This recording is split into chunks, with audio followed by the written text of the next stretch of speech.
Hello everyone, welcome to preparation for all. और मैं हूं प्रज्ञा। आज हम बहुत ज़्यादा इंपॉर्टेंट टॉपिक पे बात करने वाले हैं कि हम सीटेट के एग्ज़ाम को कैसे क्वालिफाई करें और वो भी बहुत जल्द से कम टाइम में कैसे क्वालिफाई करें। इस बारे में डिस्कशन करेंगे क्योंकि ये चीज़ मैंने भी करी है और आप भी कर सकते हो। तो इसके लिए मतलब सीटेट और बहुत सारे टेट एग्ज़ाम हैं जो मतलब जगह जगह हैं। ये पहली सीढ़ी होती है DSSB या फिर किसी भी टीचिंग गवर्नमेंट एग्ज़ाम के लिए, जो आप क्वालिफाई भी कर सकते हो और इसको क्वालिफाई करना बहुत ईजी होता है। ये बहुत ज़्यादा हार्ड नहीं है, लेकिन बहुत सारे बच्चे ऐसे हैं जो इसको क्वालिफाई नहीं कर पाते। तो हम उन्हीं के बारे में बात करेंगे कि वो क्या मिस्टेक्स करते हैं और कैसे क्वालिफाई नहीं कर पाते। तो मैंने भी क्वालिफाई किया है सीटेट पेपर 1 और सीटेट पेपर 2। सीटेट पेपर 1 तो मैंने एक बार क्वालिफाई किया है, सीटेट पेपर 2 मैंने 2 बार, और वो भी फर्स्ट अटेम्प्ट में ही ये दोनों बार क्लियर किया है। क्योंकि मैं बीएड मैं परसुइंग में थी तो इसलिए मेरे को पेपर 2 देना पड़ा कि बाद में जाके कोई दिक्कत ना आए, तो इसलिए मैंने पेपर 2 भी क्वालिफाई किया है।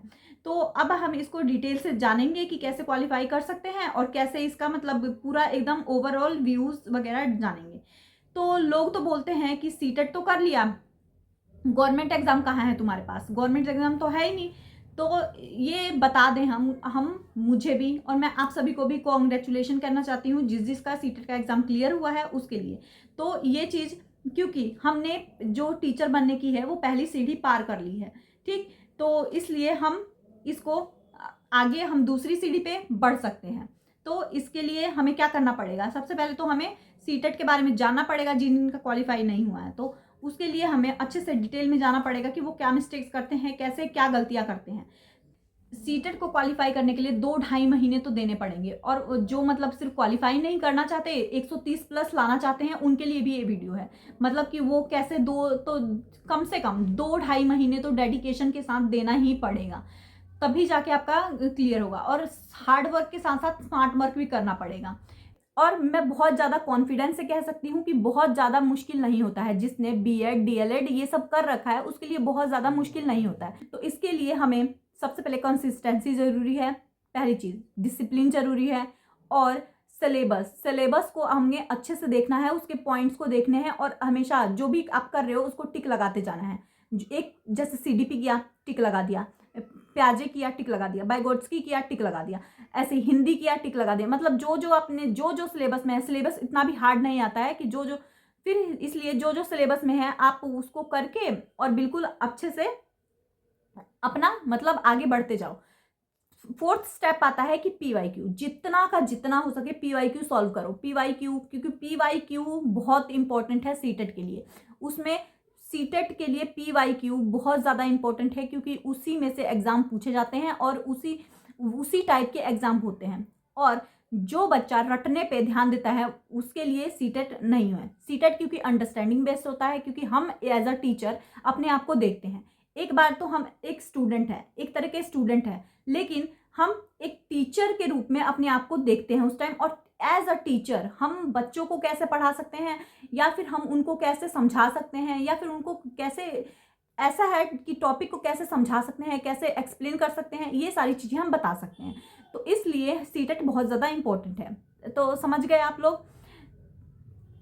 अब इसके लिए एलिजिबिलिटी क्या क्या होती है, कैसे एग्जाम पैटर्न होता है, इन सब के बारे में जानते हैं। तो सीटेट पेपर 1 से 5th क्लास तक के बच्चों के लिए होता है, जो मतलब जो टीचर बनती है 1 से 5th क्लास तक के लिए होते हैं। डीएलएड करा होना चाहिए। और इसमें CDP child development CDP 30 marks का आता है। फिर हिंदी और इंग्लिश, मतलब मैंने तो हिंदी इंग्लिश लिया था, आप कोई भी मतलब एक लैंग्वेज ले सकते हैं, लेना जरूरी होता है। 30 नंबर का आता है। फिर इसमें मैथ्स आता है 30 नंबर का, और ईवीएस आता है 30 नंबर का। इसमें कोई नेगेटिव मार्किंग नहीं होती। 150 क्वेश्चन होते हैं और 150 मिनट में ही करना होता है आपको।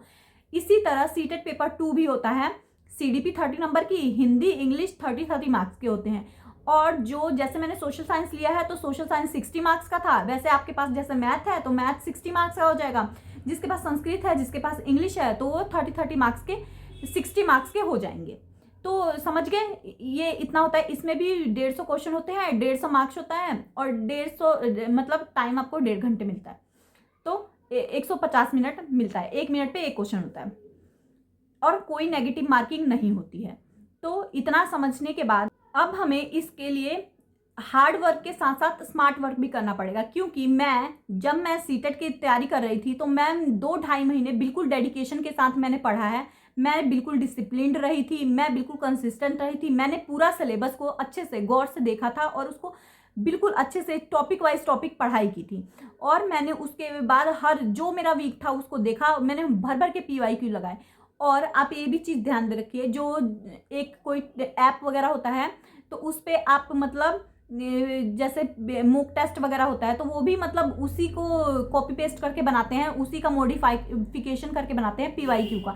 तो आप मॉक टेस्ट भी लगाने का ट्राई करिए, क्योंकि मॉक टेस्ट भी हमें मतलब नंबर कम आते हैं, उसमें कोई दिक्कत नहीं है, लेकिन आप मॉक टेस्ट भी लगाएंगे तो आपकी अंडरस्टैंडिंग और बढ़ेगी, आप मतलब और ज़्यादा अच्छे से उसको कर पाएंगे, अच्छे से समझ पाएंगे।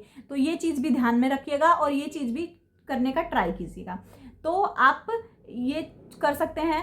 और हार्ड वर्क के साथ साथ स्मार्ट वर्क भी करना जरूरी होता है। तो वो आप मुझसे टिप्स ले सकते हैं, मुझसे क्वेश्चन पूछ सकते हैं, मैं आपको बताने के लिए तैयार बैठी हूँ। आप मेरे से कुछ भी मतलब जो भी आपको डाउट है, जो भी आपको क्यूरीज है, आप मुझसे डाउट्स वगैरह पूछ सकते हैं। मैं आपको बताने के लिए बिल्कुल तैयार हूँ। मैं आपको हर एक पॉइंट्स बता दूंगी, आपको जो भी कमी आ रही है, जो भी कम हो रहा है। और हम सिलेबस वाइज बिल्कुल एकदम अच्छे से उस टॉपिक को कंप्लीट भी करने का ट्राई करेंगे। तो कौन सी मिस्टेक्स आपको नहीं करनी है, तो मतलब आपको रटना नहीं है, कोई भी कॉन्सेप्ट या कोई भी वो रटना नहीं है, समझ समझ के करना है, क्योंकि रटने वाला तो नहीं होगा सीटेट क्लियर, तो इसलिए रटना तो बिल्कुल नहीं है। और दूसरी, आप जो मतलब पॉजिटिव नेगेटिव वाले टर्म भी होते हैं उसको भी रटना नहीं है। और जो बच्चे प्रैक्टिस नहीं कर रहे हैं, मतलब जो प्रैक्टिस कहीं भी यूट्यूब पे या फिर कहीं भी प्रैक्टिस नहीं कर रहे हैं, उनका नहीं होता है, क्योंकि जो हमारा जो नॉर्मल लैंग्वेज है और जो पेडागोजी का या CDP का लैंग्वेज है बहुत डिफरेंट होता है। तो इसलिए आपको प्रैक्टिस तो करनी पड़ेगी, उसके लैंग्वेज को समझना पड़ेगा और ये सब करना पड़ेगा। ग्रामर वगैरह को भी देखना पड़ेगा कि उसमें ग्रामर कैसे होता है। न्यू पैटर्न्स पे 4-5 क्वेश्चन बन जाते हैं, तो आपको न्यू पैटर्न्स भी देखने पड़ेंगे कि उसमें कैसे क्या बनता है और क्या सब होता है। तो इसलिए आपको ये सारी अब 2-2.5 महीने से जो भी बच्चा तैयारी कर रहा है वो 130+ तो लेके आ ही जाएगा। लेकिन कम टाइम में भी मतलब इतना 130+ तो स्कोर कर ही सकते हैं कि आप मतलब डेडिकेशन के साथ अगर पढ़ रहे हैं और हार्डवर्क करने के लिए तैयार हैं, तो आप मतलब कम टाइम में भी 1 मंथ में भी आप, और बच्चे लाए भी हैं, ऐसा नहीं है कि बच्चे लाते नहीं है, लाए हैं बच्चों ने, तो आप भी ला सकते हैं और ये आप भी कर सकते हैं। तो अपने ऊपर विश्वास रखिए, अपने माइंड को पॉजिटिव थॉट दीजिए और आप पॉजिटिव सोचिए कि मैं कर सकता हूँ, मैं निकाल सकता हूँ। ये नहीं बोलना कि मैं पॉइंटों पे पास हो जाऊँ, मेरे को भगवान जी पॉइंटों पे पास कर दो, नहीं। आप सिर्फ ये बोलिए कि मेरे को मतलब मैं निकाल दूँ, मैं कॉम्पिटेटिव एग्जाम निकाल लूँ, मतलब मैं ये सीटेट जो है वो क्वालिफाई कर जाऊँ और अच्छे नंबरों से करूँ, कि आपको ये पॉइंटों पे पास होने वाली टेंशन ही खत्म हो जाए। बिल्कुल। आज के लिए इतना ही। Thank you so much.